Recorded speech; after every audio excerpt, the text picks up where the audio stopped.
For the last 20 hours, I manually searched for 9K MMR replays that went over 60 minutes to manually gather the information of neutral item choices across the best players in the world. And you might be thinking, why? Well, one thing that grinds my gears is that every single website that has Dota stats pretends that neutral items don't exist. Open Dota? Never heard of neutral items. Dota buff? Don't even get me started. They bundle the neutrals with normal items. It's so bad. We're not ugly. We just stink. Dota 2 Pro Tracker? This site rocks, by the way, but neutral item-wise, yeah, could be doing much better. And I know someone is already typing in the comments like a freaking maniac. Strats, guys. Yo, Bowie, Strats. It has neutral item data. It's awesome. Yeah, let's check some anti-mage tips. I'm sure they can tell me that Telescope has a 100% win rate on anti-mage. Yeah, that's some great insight. And yeah, sure, you can check that it's low pick rate, but what about the other ones? Like, I don't care about that data. Like, why is it in the front page? The problem is that because people think win rate matters for how you choose your neutral items, we get dumb stats like this one. Dota Buff does the same thing with their items win rate as well, which is why I felt the need to finally get some answers for me and you beautiful goons. So hop on, we're going on a journey right now. So with the data that I collected, I asked ChatGPT to let me know which neutral tier 5 items are the most popular, and this is what he cooked. Just gotta make sure it's easier to read, and there we go. I think it comes as no surprise that Exmachina is the most popular one. The item does 3 things very well. 20 armor is insane to have in any hero, and surprise, surprise, this is the least important part about this item. The refreshing of items on Exmachina is so powerful that I can easily think of like 8 interactions it makes a game winning. The basic use people think of is the Assassin, Dagon, Vi sort of thing, and while it's cool and quite powerful, there's way more uses to this item than it meets the eye. You can refresh your TP to help someone. In this case, Travels level 2 not only allows Amar to try and save his friend, but they get 2 kills out of it. It could have played even better, by the way. You can pre-BKB before TPing so that you maximize the amount of BKB timing you will have once you get to your destination, but obviously, way easier to say that than to do it. Same thing can be seen in the Slark game. Slark wants to end with a rapier as the enemy Chen tries to backdoor, and thanks to Exmachina, he can secure base and still be ready to TP and end the game, whereas without this item, you wouldn't really be able to get back to the enemy base this fast. You can double BKB to fully committing fights, and because the cooldown of Exmachina is 3 times lower than BKB, you still can have a third one in almost no time. You can double blink to either look for targets that are running away, or to make sure that you survive. The only limiting factors here are mana, which is why heroes like PA and Troll might not like it as much as other heroes. If you have Overwhelming Blink, you can also use the Refresh to clear 2 waves of creeps faster. You can either use Exmachina as soon as you jump the first time to clear the second wave, or you can save it in case you might need double BKB or something else as you move through the lane. You can buy back also knowing that you're going to be relevant. In this fight, Slark dies with 1 second before he pops his BKB, but you get the idea. In a fight you commit BKB and die, you can actually always make sure that you're gonna be back and relevant if you have Travels and BKB, because you're just gonna be able to rejoin and be ready to fight. I mean, sure, there's all these cool things Exmachina does, but is it a good item? Like, what is the actual win rate of this item compared to other neutral tier 5 items? Here's where things get super spicy. The win rate is 35%. This item gets picked up more than any other one, and when you think about it, the upside potential of it is insane, right? But here's what I observed when I watched the best players in the world using Exmachina. Let's take this Legion Commander for instance. The choice of Exmachina is already a bit weird on a hero that cannot use spells or items while dueled, which is like the core part of the hero. His choice of neutrals must have been really bad for him to choose Exmachina, but I think that's part of the problem. Exmachina is seen as this GOAT item, even though many other choices are good as well. After that death, the same thing happens. He duels, gets second BKB off, but dies anyways. The second problem that Exmachina has is mana regen and mana pool. Ever since they introduced the 350 mana cost to this item, you need to have some sort of mana regen on your hero, or else the potential gets hindered severely. Watch this game. Sven's team is 40k gold ahead, and yet Sven's neutral item is actually useless. He ults, he BKBs, and that's pretty much the full extent of what he can do in a fight. Exmachina actually prevents him from having mana to use the cooldowns he had, whilst the ones he removed the cooldown are also useless anyways because he has no mana. Another problem in my opinion is that a lot of players pick up Exmachina and are way too try-hard with how they want to use it. Night Stalker in this clip could have easily Abyssaled, Exmachina, BKB, Abyssal, finish Void, and the game would be over. He actually doesn't have buyback here.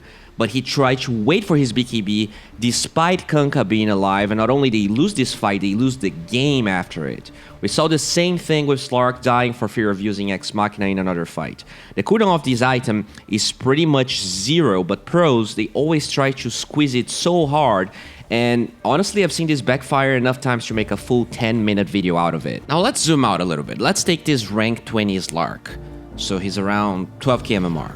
In this fight, he uses all of his cooldowns, and he doesn't use Exmachina, which would allow him to have double BKB ready faster than if he just waits the cooldown of the first one normally. Then he TPs to deal with the Chen split push here, knowing full well that no hero could be there, and he doesn't reset his TP cooldown with Exmachina after he gets ready again. This is the worst! Then in this other fight, he uses Refresher instead of Exmachina first in a fight which makes no sense, especially because if you use Exmachina first, you can refresh it with Refresher, allowing you to quadruple BKB. And as I said, 12k MMR Slark. So if this guy is struggling with min-maxing Exmachina in the late game, I can safely assume I made my point across with you Pepegas that, while powerful, this item is beyond overrated and at best just really hard to fully extract value out of. I was coached by an 11k MMR player in the past that told me that he almost never picks up a neutral item that has an active on it. He told me that Dota is already an insanely complex game, and unless that active was literally the best option for the game, he would avoid it because it was just too much complexity for not that much value. Which probably explains why Mirror Shield has a way higher win rate than Exmachina, even though it's also the second most picked item. At the end of the day, by just equipping this, you are reflecting Abyssals, Vises, you can ignore Lotus Orbs. It allows you to play the game the same way, but have an inherent advantage 100% of the time. You're probably asking yourself then, why is Pirate Hat so high in that list if it's also inactive? Well, just to prove the point of the 11k MMR player, let's watch Satanic here. He recently changed his nickname to Butterfly, but if you don't know neither of them, he is the prodigy that Team Spirit signed recently, being almost 13k MMR at the age of 1 year old, at least according to Quinn. Oh, Satanic is actually 1. He was born last year, and yeah, I don't know, he's already ranked 10, so by the time he's 2, man, holy moly. So, how much downtime you think he had with his Pirate Head in the Muerta game here? Well, he used Pirate Head 3 times in 12 minutes. So instead of earning around 11,000 gold, which is the maximum he could have gotten, he earned about 2.2k gold. So yeah, even the actual prodigies in this game struggle with cooldown management in the ultra late game, but the thing with Pirate Hat over Exmachina is that the passive effect, especially for cores, is way better. 150 attack speed is always going to be there, and the gold is just the cherry on top, and I mean, at the end of the day, he wins the game anyways. But the difference is that the cherry on top for Pirate Hat is just insanely good, as long as you remember to use it. Not only that, if you remember to use it, it's always effective. Exmachina requires you to 1. Have good items to use with it, 2. To have the mana to sustain it, and then 3. To execute it perfectly, whereas Pirate Hat is just a press button, farm gold item. This is why Pirate Hat is actually one of the most common support items, being 4th place. Not only they have the downtime to be able to easily use and remember using Pirate Hat, buybacks are literally the most important part about this portion of the game, and Pirate Hat is really good at that. We're talking a lot about win rate in neutral items, and if you remember, I said that I think it's dumb that sites like Dota Buff showcase win rate of neutrals as a means to understand their effectiveness.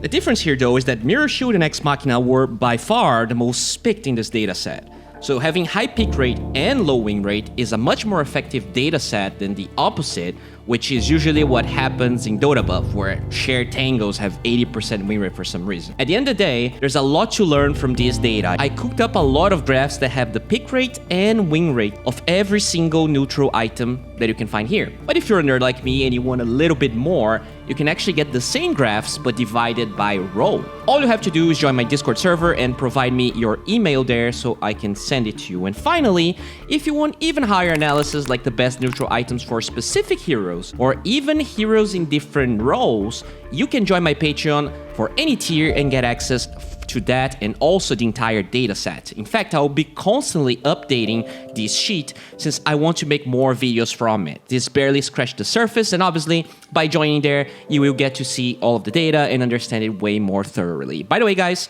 I also want to ask you for a small favor if you're still watching. Casting has been my passion for a long time, which is why I even stopped YouTube for a while. But recently, I'm not casting as much as I would like. I was totally ignored for ESL qualifiers, and if you ever come across any polls or if you ever see any TOs asking about feedback from casters, I would love you to give them your honest feedback about me. I'm really passionate about that, and the revenue from casting can also allow me to be here more often to create the best quality content for you. So yeah, thank you and have a good night.